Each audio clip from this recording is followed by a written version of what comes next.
ESPN cricket info क्रिकेटबाजी दीप के साथ स्वागत है आपका। और आज मेरे साथ एक ऐसे शख्स हैं जो कि कम बोलते हैं लेकिन उनका बल्ला बहुत तेज बोलता है और जिनके साथ बात करने में बड़ा मजा आता है। तो स्वागत है अजिंक्य राणे। थैंक यू दीप भाई, Ajinkya, thank you so much. कैसे हो आप? मैं बढ़िया हूँ दीप भाई, घर पे हूँ लास्ट 3 महीनों से और एक्चुअली दिमाग में एक ही ख्याल आ रहा है कि कब क्रिकेट स्टार्ट होगा। So yeah right, waiting for that. Waiting for that. All of us यार, all of us are waiting for that. एक बात बताओ अजिंक्य, मैं थोड़ा रिसर्च कर रहा था और जो शख्स लगभग 10 साल से इंटरनेशनल खेल रहा है, बहुत कम चीजें हैं आपके बारे में। मतलब आप क्या पहले से ही बचपन से ऐसी हैं कि नहीं भैया मेरा बल्ला बोलेगा, मैं उतना नहीं बोलूंगा?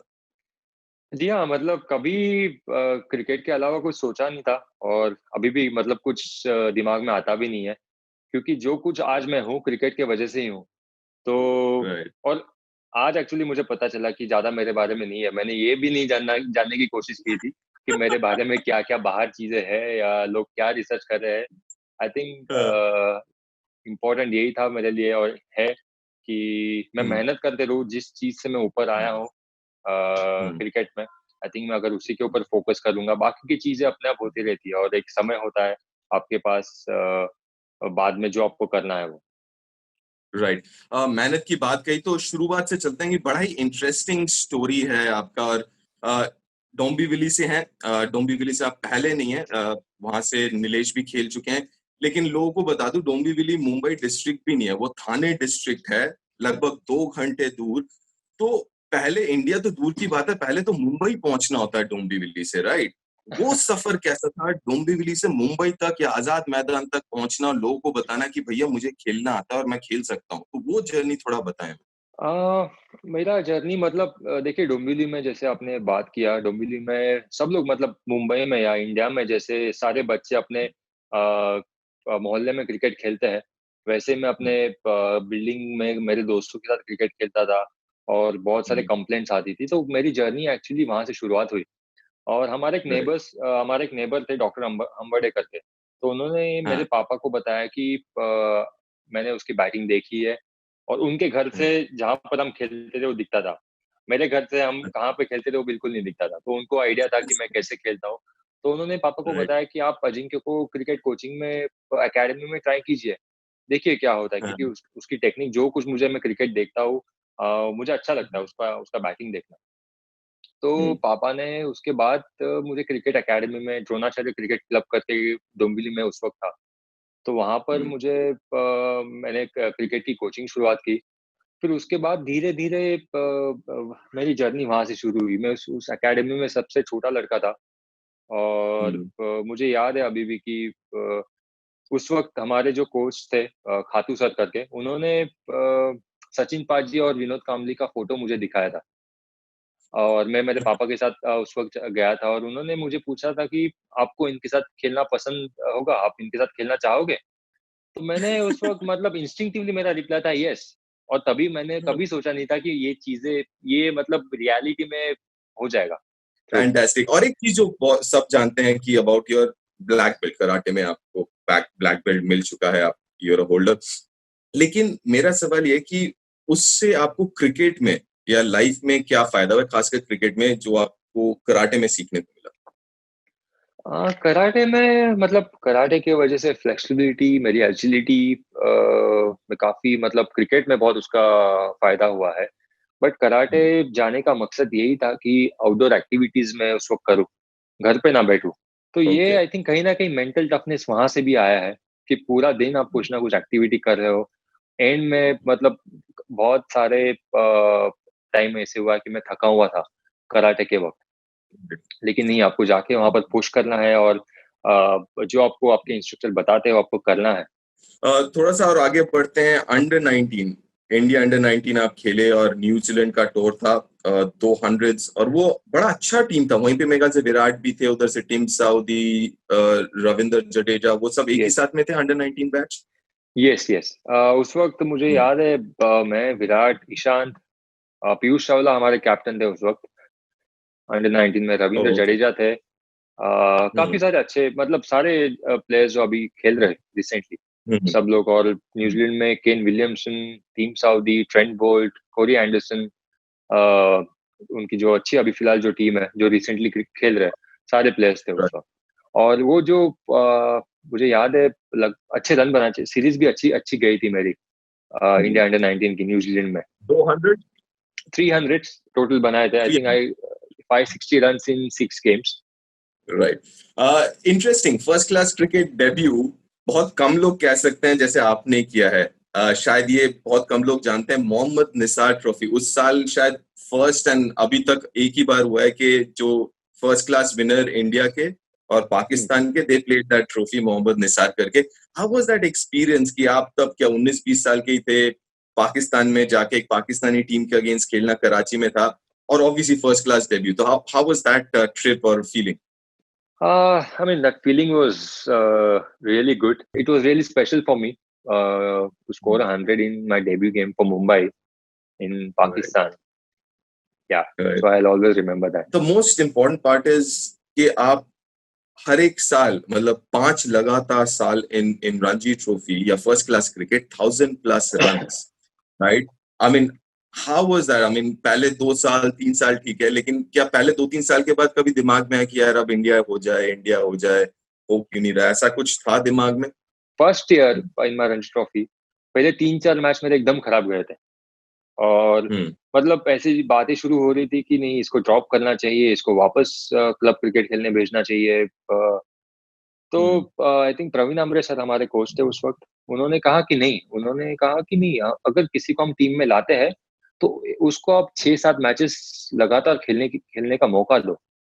और उसके बाद मेरे आखिरी के जो 3 मैच थे, उस वक्त 7 लीग मैचेस होते थे। तो उसके आखिरी के 3 मैच में मैंने अच्छे रन बनाए थे। And then from there, the next 5 years, as you said, I got consecutive 1,000 runs every season.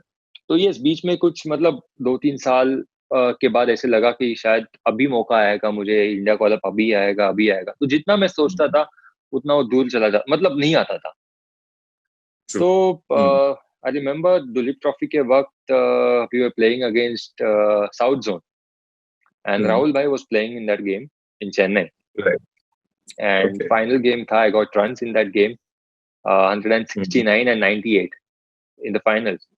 So Rahul bhai called me after the game और उन्होंने मुझे कहा कि देखो मैं आपको मतलब आपके बारे में मैंने काफी पढ़ा है, आप बहुत रन्स बना रहे हो एवरी सीजन और एक एज अ प्लेयर बहुत नेचुरल है कि आपके दिमाग में ख्याल आएगा कि नहीं, मुझे इंडिया कॉल अप आना चाहिए, मुझे इंडिया खेलना चाहिए।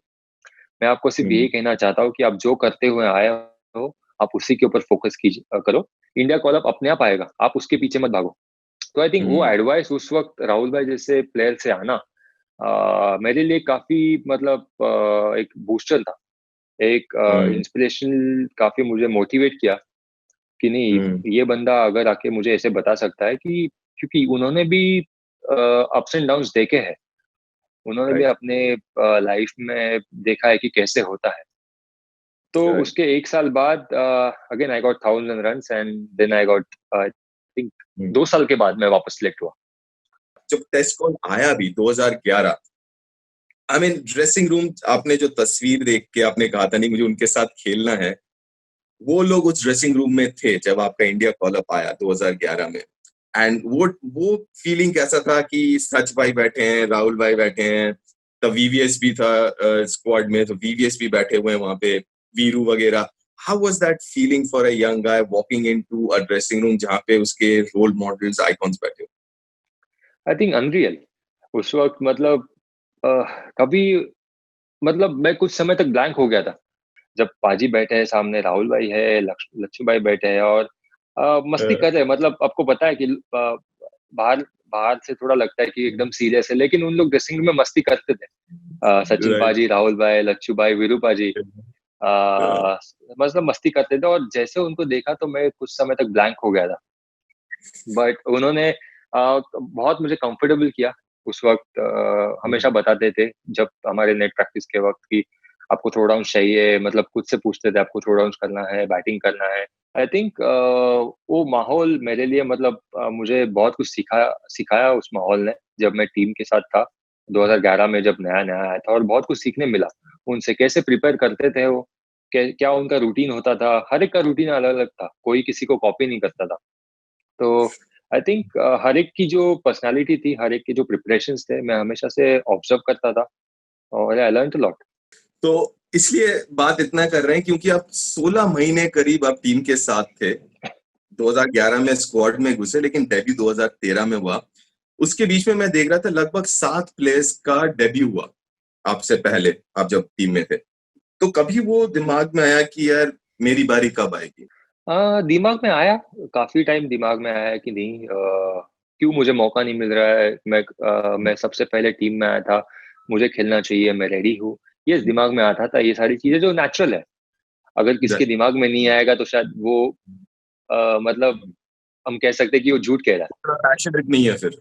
हाँ, एक एक चीज़ मुझे मोटिवेट करती रही हमेशा और अभी भी करती है, जो अ, इंडिया के लिए इंडिया की कैप पहन के आप जब 11 में खेलते हो और बाउंड्री लाइन क्रॉस करके जब ग्राउंड पे जाते हो, वो चीज़ हमेशा मुझे मोटिवेट करती है। तो उस चीज़ के लिए मैं हमेशा वर्क करता रहा, कि नहीं मुझे इंडिया की कैप पहननी है और मुझे एज़ अ 12th मैन नहीं बट 11 में खेल के मुझे ग्राउंड में जाना है और मैच जितवाना है। मेरे माइंड में कभी किसी के लिए गलत ये नहीं था। हमेशा आई वाज़ हैप्पी कि जो भी मेरे से पहले डेब्यू जिन्होंने किया and because of my family, because of my 2, 3, 4, 5 good friends, I think मैंने उस टाइम को सही तरीके से यूज़ किया और सही तरीके से वो टाइम पार हो गया। और सचिन तेंदुलकर लास्ट गेम जो वानखेड़े में था, उन्होंने जो बात मुझे उसके बाद करी, उसके बाद मतलब मुझे और एक मोटिवेशन मिला कि मैंने कभी एक्सपेक्ट नहीं किया था ऐसे कि जो वो उन्होंने मुझे कहा। मैं अपना मेहनत करते गया और उन्होंने लास्ट टेस्ट मैच में सब कुछ मतलब उनके अराउंड था।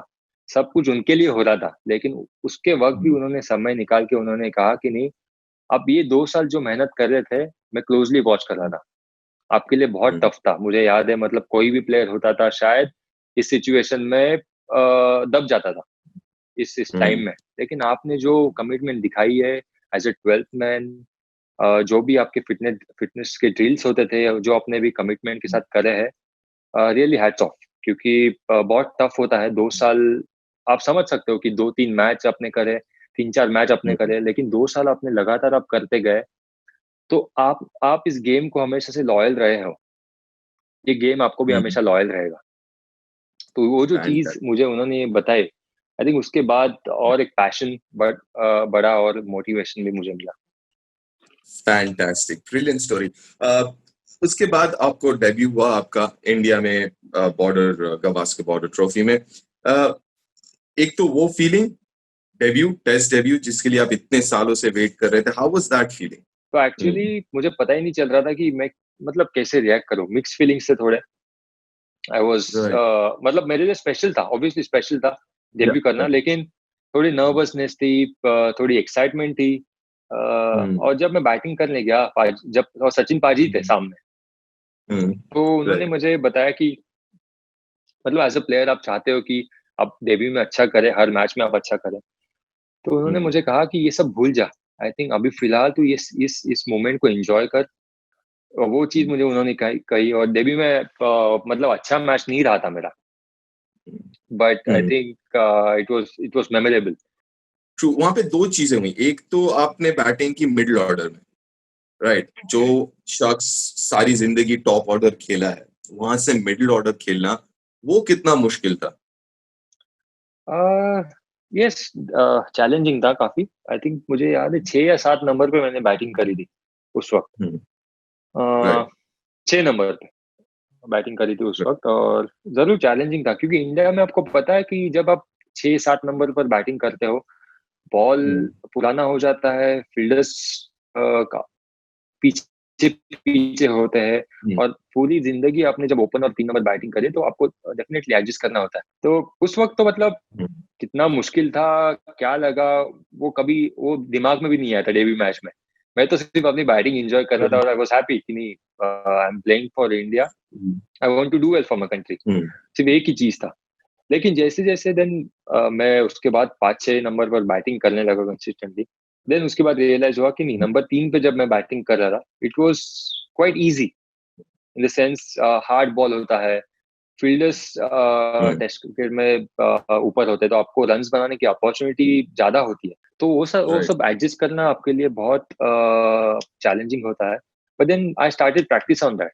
और एक चीज उस टेस्ट मैच के बाद, because there was some criticism कि आप जैसे आउट हुए वगैरह, तो and that was the last test match उस सीरीज का। उसके बाद साउथ अफ्रीका सीरीज था, तो बीच में गैप था। तो उस गैप में कभी थोड़ा सा भी डाउट आया कि यार whether I belong to this level, या क्या करूंगा नहीं करूंगा, ऐसा कभी आया उस पीरियड के बीच में? हाँ, नहीं, बिल्कुल नहीं है, क्योंकि मुझे पता था कि सिर्फ एक ही मैच हुआ है, और एक मैच से कभी मतलब मेरा जो एक्सपीरियंस था रणजी ट्रॉफी से, क्योंकि पहले 3-4 मैच हम्म, भी रणजी ट्रॉफी में खराब हुए थे, लोग ऐसी ही बातें कर रहे थे कि ये बिलोंग नहीं अच्छा। करता, इसे जाके क्लब हम्म, क्रिकेट खेलना चाहिए, रणजी ट्रॉफी में बिलोंग नहीं करता। तो मैंने यही सोचा था कि जब टेस्ट डेब्यू के बाद लोगों ने वापस क्रिटिसाइज करना स्टार्ट किया, मैंने यही डिसाइड किया कि ठीक है, लोग बात करेंगे, हम्म, अगर मैं अच्छा करूंगा तो भी लोग बात करेंगे, अगर मैं नहीं करूंगा तो भी लोग बात करेंगे। आई थिंक इम्पोर्टेंट है कि क्या मैं क्रिटिसाइज जो करते हैं मैं कैसे पॉजिटिवली लेता हूँ उसको, और कैसे मैं अपना राइट। गेम इंप्रूव करता हूँ। फ्यूचर में क्या होने वाला है, you never know. If I do well, I am sure same people will talk good thing about me.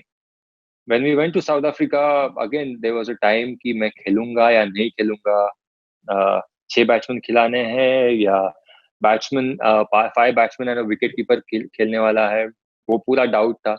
One day before the game Duncan came and told me कि नहीं, you are playing. I was like, okay. I mean, I really enjoyed playing abroad. I was really happy playing in South Africa against South Africa, against Zelsen and all. I was excited. Fantastic है। Listen, जब मैंने पहली बार आपको देखा 2009-10 का था, I had no doubt कि, and I think I met you 11-12 में, आई थिंक राजस्थान रॉयल्स के लिए आप तब खेल रहे थे, met you at Jaipur. I Yeah. Said कि no chance you will be successful, there is no two way. Specially I always had a feeling कि इंडिया के बाहर, क्योंकि जो वानखेड़े में टॉप 3 में बैट करके सक्सेसफुल हो सकता है, वो इंडिया के बाहर प्रॉब्लम नहीं होगा। एंड द लॉर्ड्स का 100, आई थिंक अभी तक का मेरे हिसाब से would be one of the best innings that I have seen. I mean Lord's में 100, व्हाट वाज दैट लॉर्ड्स में खेलना, because Lord's again it's like Yeah. Big thing, तो वहां पे 100 and all that, and after that what was that whole feeling, that innings जब आप खेल रहे थे? हम डिनर पे गए 2 दिन पहले, हाई कमीशन डिनर पर, और उस वक्त जिस किसी से मैं मिला उस डिनर पर, वो आके कह रहे थे कि आप अगर लॉर्ड्स पे 100 बनाओगे तो बहुत स्पेशल रहेगा, आपको मतलब बहुत अच्छा लगेगा, बहुत स्पेशल फील होगा। शायद उन्होंने वो चीजें सारे प्लेयर्स को कही होगी, हम्म, कि सारे जो प्लेयर्स हमारे इंडियन, कि आप 100 बनाओगे तो राइट। स्पेशल होगा, लेकिन मैं यही सोच रहा था उस वक्त, कि नहीं, ये क्यों ऐसे कह रहे हैं। मुझे समझ में नहीं आ रहा था, तो रात को सोते वक्त I slept with that thought, and morning में जाके देखा that was a green top wicket, and we were batting first in that inning. वहां पर आई रिमेम्बर, मैं जब बैटिंग करने गया लंच से जस्ट पहले, या लंच के just after, I think we were some 30 for 3, 3 down for 30 or something, and वहां पे जस्ट मेरा मकसद ये था कि जस्ट सर्वाइव दैट सिचुएशन, जो फिलहाल मतलब उन लोग अच्छा बॉलिंग करे, respect that, play one ball at a time, runs नहीं आते हैं doesn't matter, but stay on the wicket till tea we were 120 for 7। And then I realise कि नहीं, अभी यहाँ पर मतलब सर्वाइवल का गेम नहीं चलेगा, यहाँ पे आपको काउंटर अटैक करना होगा।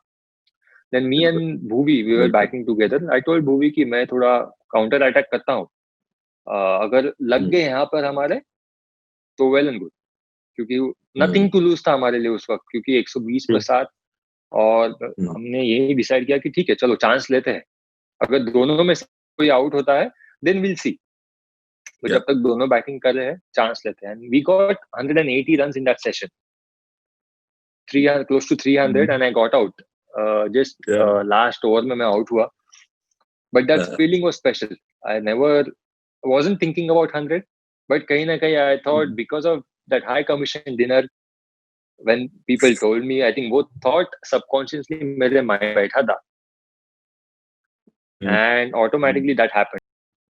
आई थिंक और एक बहुत स्पेशल चीज है आपके बारे में, वो है कि बहुत कम लोग होते हैं जिनका away average is better than home. और ये नहीं, मार्जिनली नहीं, इट्स लाइक फेयर बिट। हाँ, ऊपर से हंड्रेड्स भी आपके अवे ज्यादा हैं, 7 अवे हैं, 4 होम है। What is it that is different? क्यों आपका अवे ज्यादा है और होम होम से अवे ज्यादा है? I think as I said, जब आप इंडिया में बैटिंग करते हो, यू मतलब बहुत कम टाइम ऐसे होता है कि आप you are walking 30 for 3 or 50 for 3. When you're bat 5 and 6, you're walking generally 300 for 3, sometimes 350 for 3. और by the time when you walk, आपको कभी ना कभी एक्सलरेट करना होता है टीम के लिए, रन करने के लिए, क्योंकि डिक्लेयर अगर करना होता है तो आप, या कभी ना कभी विकेट का, जैसे एज आई सेड, पेस कहीं ना कहीं डिटोरिएट हो जाता है।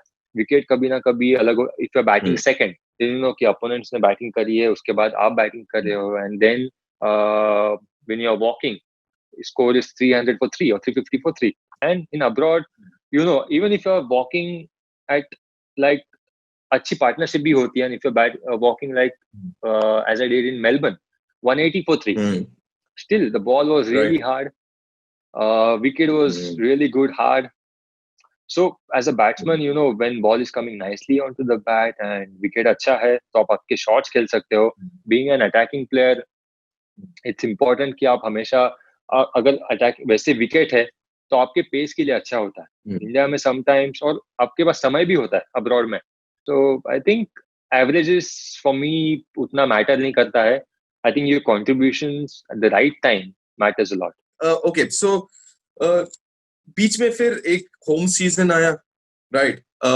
वो थोड़ा सा ऊपर नीचे गया, then that 17 मेरे ख्याल से टेस्ट मैचेस वगैरह without 100, then you get 100 West Indies में। how big was that West Indies वाला 100 जो 2019 में जो आया सीरीज? how big was या दैट वाज रियली बिग। वो सीरीज मेरे लिए काफी इम्पोर्टेंट थी, क्योंकि जो फेज से मैं बीच में से जा रहा था, 17 टेस्ट मैचेस विदाउट स्कोरिंग 100, दो मैंने 70s 80s क्रूशियल सिचुएशन में किए थे, मैच विनिंग इसमें किए थे, लेकिन ये 100 नहीं बने थे। तो एज अ बैट्समैन एक नेचुरल है आपके माइंड में आना कि 100 नहीं बने, मुझे 100 करना है। आई थॉट कि उस वक्त देन मैं ज्यादा 100 के पीछे जा रहा था कि नहीं, मुझे 100 बनाने हैं, 100 बनाने हैं, 100 बनाने हैं, rather than staying in that moment कि it's fine, it's okay to score sometimes 70 और 80, क्योंकि इट्स ओके, क्योंकि अगर वो 80 भी टीम के लिए मैच विनिंग 80 है, which is really good. But then I thought I was thinking about hundreds, और unknowingly कहीं ना कहीं if you think about something, आप उसके पीछे जाते हो, तो कहीं ना कहीं वो चीज आपसे और ज्यादा दूर जाती है। I think it's important as a sportsman to be in that moment, कि उस मोमेंट में क्या मैटर करता है। तो वो मैंने वेस्ट इंडीज में जाके अप्लाई किया। आई थॉट कि ठीक, 100 बनना है, नहीं बनना है, नहीं बनना है, as long as I am contributing, that's fine. First innings 81 I got out. I was walking back to a dressing room. I was like, not again. मतलब कहीं ना कहीं मैं अंदर जाके खुद को ये कर रहा था कि एक दिमाग कह रहा था कि नॉट अगेन, एक दिमाग कह रहा था कि इट्स ओके, इट्स ओके, 81 भी अच्छे रन है उस विकेट पे, इट्स ओके। बिल्कुल। Second innings I got 100, 102। Then उसके बाद देन आई रियलाइज कि ठीक है, आई मीन कहीं ना कहीं I was running behind hundreds, it's okay sometimes कि ठीक है, अगर आप जो भी रन, समटाइम्स इवन 35-40 अगर क्रूशियल टाइम में आप करते हो, जो बहुत जरूरी होता है टीम के लिए। और एक बहुत उसी बीच इस दौरान और एक इम्पोर्टेंट चीज हुआ, which is again huge dream, जो भी क्रिकेट खेलता है, जो क्रिकेट नहीं भी खेलता, which is captaincy, right? Indian team captaincy. I mean what was एक दिन पहले वो फीलिंग क्या था? बिकॉज यू नो कि आप कैप्टनसी कर रहे हो क्योंकि चोट लगी थी विराट को। व्हाट वाज दैट फीलिंग कि जब मैं India captain, you know, and uske baad obviously Afghanistan series you were the India captain as an announced India captain. Yeah. So how was that feeling, pura captaincy, and what is your take on captaincy? I think I'd say that was really special for me. I think leading India was really special and particularly in that test match, जो कि मतलब crucial test match था, और मैंने मतलब धर्मशाला। कभी सोचा भी नहीं था कि मैं कैप्टन करूंगा कभी, मतलब दिमाग में भी नहीं ऐसे आया था। और उसी तभी मैं विराट को भी कह रहा था कि आप अगर फिट हो तो मतलब उन्होंने मुझे कहा कि मैच के एक दिन पहले वो शाम तक बताएंगे, शायद उनकी हम्म। फिटनेस टेस्ट हो रही थी कि वो फिट है या नहीं है, तो तब तक मुझे पता नहीं था कि मैं लीड लीड करने वाला हूँ या नहीं करने वाला हूँ। तो शाम को आके विराट ने मुझे बताया कि नहीं आप लीड करोगे, मेरे से नहीं हो रहा। और कोच ने जब अनिल अनिल भाई जब कोच थे, हम्म। उन्होंने बताया कि नहीं विराट नहीं खेल सकता, तो आप लीड कर रहे हो। तो वो मोमेंट मेरे में सिंक करना, मतलब it was very special for me कि, और बिलीव नहीं हो रहा था कि मैं लीड करने वाला हूँ। और सीरीज 1-1 था उस वक्त, और आई थिंक उसके बाद 2-1 से सीरीज जीतना, मतलब आपके first test match, winning a test match, Yeah. was really special for me. Phenomenal. And then, okay, so as a vice captain also, how do you see your role and what is your role? मतलब आपका as a vice captain role क्या है team में? As in, are you a second conscious? मतलब अच्छा विराट का एक counter conscious कि अच्छा ये plan है, A है, but ऐसा भी हो सकता है. मतलब how do you see your role as a vice captain? As a vice captain मेरा रोल मतलब बैक सीट लेना है, मतलब मैं उतना इन्वॉल्व नहीं होता हूँ, क्योंकि सी एज अ कैप्टन जब कैप्टन के दिमाग में सारी चीजें होती है, कैप्टन के दिमाग में बहुत सारे थॉट्स होते हैं कि क्या प्लान करना है। एज अ वाइस कैप्टन मेरा रोल होता है कि मैं मेरे प्लान्स रेडी रखूं कि मेरे दिमाग में क्या है।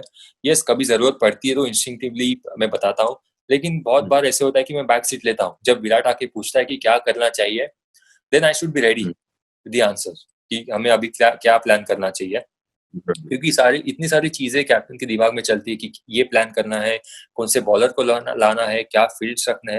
As a vice captain role होता है कि आप एनालाइज करो कि क्या करना चाहिए, अगर सिचुएशन ऐसे आती है तो क्या हम प्लान कर सकते हैं। तो कैप्टन को सपोर्ट करना, जब वो आके आपको पूछते हैं तो आपके आंसर रेडी होना, या कभी ना कभी ऐसे होता है कि आपको इंस्टिंक्टिवली जाके बताना कि नहीं ये मुझे लग रहा है कि शायद ये वर्क नहीं करेगा इस सिचुएशन में, हम ये मूव कर सकते हैं अभी, या इस बॉलर को ला सकते हैं अभी। तो I look in that way.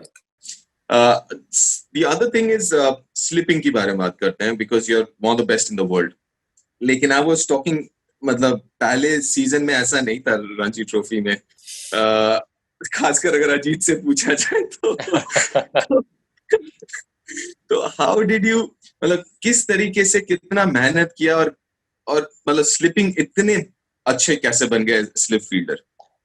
नहीं, मैं मतलब पहले से ही, जब से मतलब क्रिकेट खेलने लगा, मतलब एज ग्रुप लेवल खेलने लगा, मैं स्लिप में फील्डिंग करता था।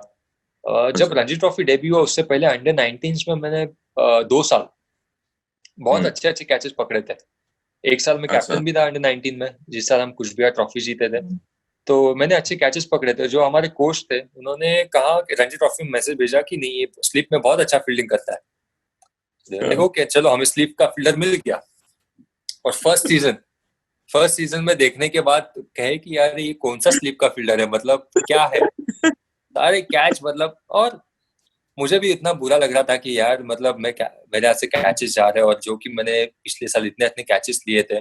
तो कहीं ना कहीं वो नर्वसनेस, वो एंजाइटी लेवल जो रणजी ट्रॉफी खेलने की थी उस वक्त, शायद उसके वजह से हार्ड हैंड्स होते थे। और देन आई रियलाइज कि ठीक है, मतलब ऐसे सीजन जाता है as a player, as a cricketer, ये मतलब होता है, कैच किसी से भी ड्रॉप हो सकते हैं, छूट सकते हैं। तो मैं उसके ऊपर ज्यादा और कैचेस लेते गया। रणजी ट्रॉफी में every session I to take 100 catches, कि एक हाथ से पकड़ता था, डाइव लेके डिफरेंट, मतलब हमारी स्लिप टीम की जब स्लिप कैचिंग प्रैक्टिस होती थी उसके बाद अकेले प्रैक्टिस करता था, ताकि मुझे एंगल का आइडिया आ जाए कि मैं कितना डाइव कर सकता हूँ लेफ्ट एंड राइट में। उसके लिए मैं अलग से प्रैक्टिस करता था, एक हाथ से कैसे मैं मेरा हाथ कितना सॉफ्ट रह सकता है, मैं कैसे बॉल रिसीव कर सकता हूँ, तो उसकी मैं प्रैक्टिस करता था। तो धीरे धीरे मतलब वापस वो मैं स्लिप में खड़ा रहा और अच्छे अच्छे कैचेस में मैंने पकड़नी शुरुआत की। मुझे लगता है नेचुरली आपका वो टेम्परामेंट है स्लिप में खड़े होने का, राइट? क्योंकि आपने जैसे कहा कि एक तो होता है प्रैक्टिस, एक होता है कि दिमाग से, तो वो क्या टेम्परामेंट जरूरी होता है स्लीपिंग के लिए? मुझे लगता है कि जितना आप रिलैक्स रहोगे स्लीप में, जितना हम्म, आप काम रहोगे, उतना आपके लिए बेटर है। काम एज इन आपको पता होना चाहिए कि आपको स्विच ऑन कब करना है और स्विच ऑफ कब करना है। तो हम्म, स्लीप में वो बहुत जरूरी है, आप हमेशा स्विच ऑन नहीं रह सकते।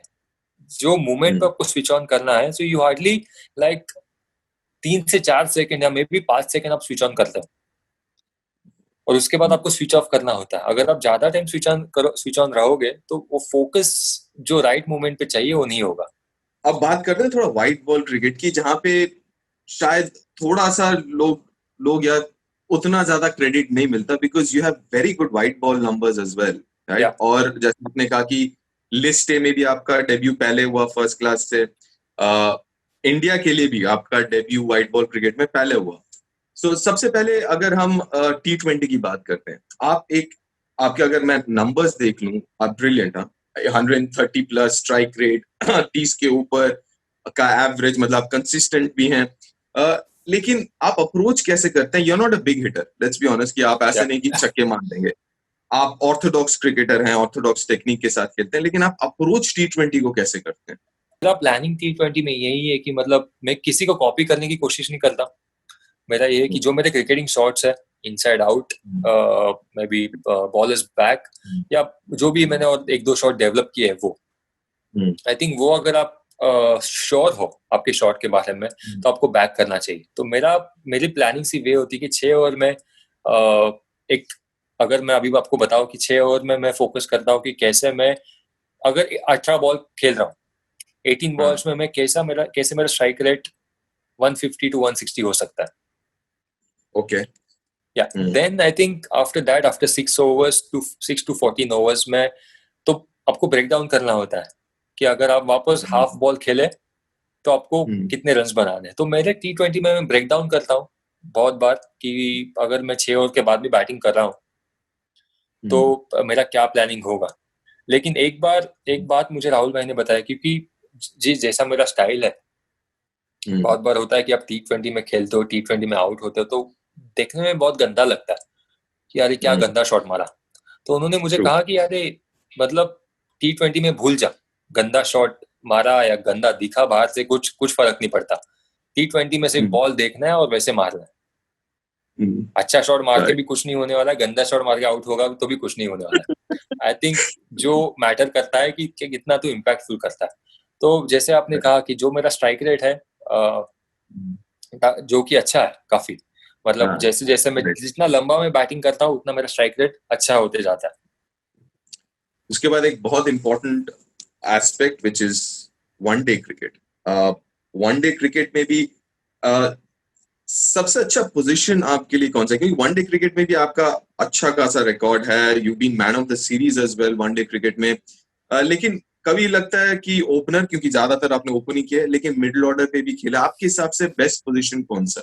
अभी अगर मैं कहूंगा कि एक नंबर पर मतलब बैटिंग करनी है, मैंने हमेशा से ओपन में एंजॉय किया है बैटिंग करना। बट अगर मैं 4 नंबर पे भी बैटिंग, मुझे वापस मौका मिलेगा तो मैं 4 नंबर पर भी बैटिंग करूंगा, क्योंकि मैंने दोनों रोल एंजॉय किए, दोनों रोल में अच्छा किया है। क्योंकि बहुत हार्ड होता है कि आप सडनली नंबर 4 से ओपन में आओ और एडजस्ट करो, जो मैंने किया है। इट्स वेरी हार्ड टू से, आई थिंक, कि मैं कौन से रोल में ओपन में रहूं। ओपन में भी मैं अच्छा कर सकता हूँ, नंबर 4 पर भी मैं अच्छा कर सकता हूँ। ये क्योंकि आप तीनों फॉर्मेट खेल रहे हो अजिंक्य अभी, और आई एम श्योर अभी जो सीन है, there is competition one day cricket में भी। केल ओपन कर सकता है, लेकिन अभी 5 खेल रहा है। आई थिंक वहीं पे सेटल देख के लग रहा है कि वहीं पे सेटल हो जाएंगे वो, जब तक कीपिंग कर रहे हैं। तो किस तरीके से अपने आप को आप पोजीशन कर रहे हो या सोच रहे हो वनडे क्रिकेट के बारे में, in terms of a comeback? क्योंकि अभी शिखर और Rohit it seems like first option, and then KL Rahul 5 पे खेल रहे हैं। तो उस मतलब आप अपने आप को किस तरीके से प्रिपेयर कर रहे हो फॉर अ कमबैक?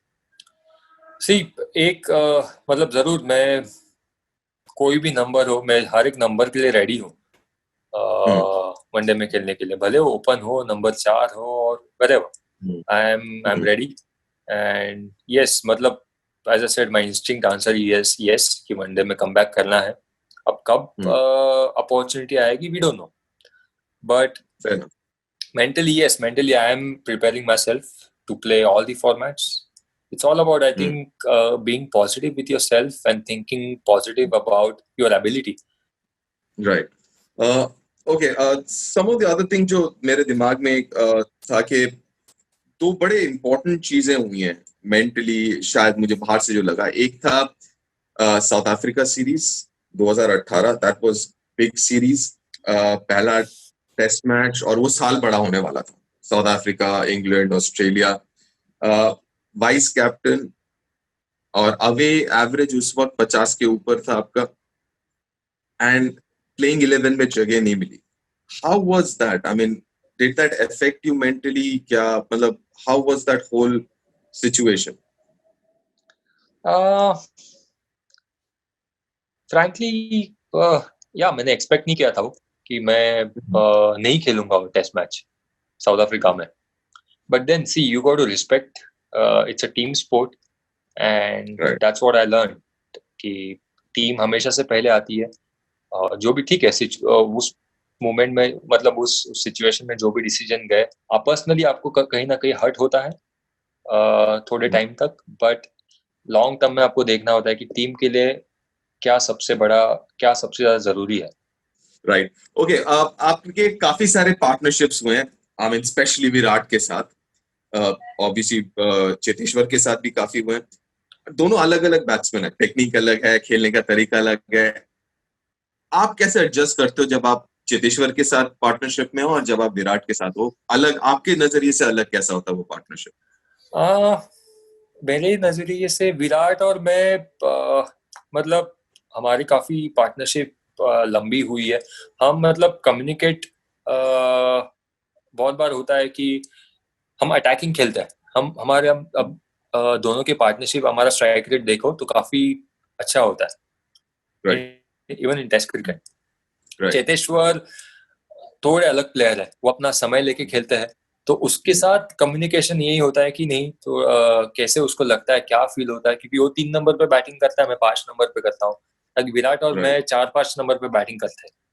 तो it's kind of a similar, दोनों सेम होता है। तो हमारा यही होता है कि अगर हमें काउंटर अटैक करना है, मैं और विराट को, तो हम डिसाइड करते करते हैं। पुजारा की स्टाइल डिफरेंट है, तो पुजारा के साथ अप्रोच अलग होता है। पुजारा के साथ बहुत बार होता है कि हम थोड़ा समय लेके खेलते हैं, बट जब दोनों के साथ बैटिंग करता हो तो सिमिलैरिटीज यही है कि हमारा कम्युनिकेशन अच्छा है बीच में। राइट। एक अग्रेशन की आपने बात कही, काउंटर अटैक, अग्रेशन।